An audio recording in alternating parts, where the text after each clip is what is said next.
Okay, so you've watched our Creating Your Trick Passes video and crafted the perfect trick run for your next competition. Now you're ready to take it to the water. While nobody can dispute that repetition is very beneficial to nailing your trick passes, there are also some other things you should consider instead of just doing your passes aimlessly over and over again. I would say wakeboarding is about 75% mental and 25% physical. When it comes to competitions though, it shifts to about 95% mental. Here are some tips to exercise the mental side of things. First off, you need to try to mimic the competition format as much as possible. If there will be a starting dock and you intend to use it, start your session from the dock. If you do not have access to a dock, or you're like us and your dock is too high, don't worry. Just do your normal water start, which can also be performed at the competition. As soon as you get up and the boat's up to speed, don't waste time. Start your first trick pass. Don't take warm-up jumps. All stretching and warming up should have been done on the dock before you got into the water. Treat everything like a competition.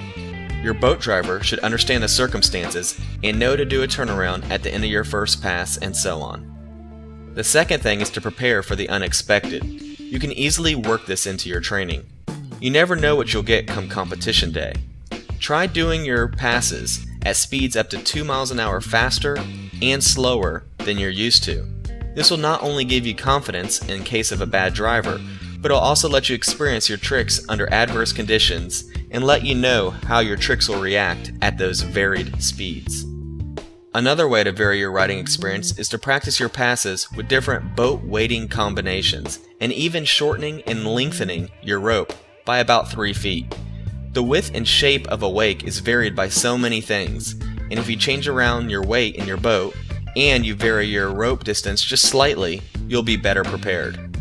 Before I move on, I want to mention that you do not have to do all the things I just mentioned to prepare for a competition. I'm just giving you some tips so you can add whatever you want to your training regimen. The final thing is to practice in all water conditions. Don't just always seek out glassy water.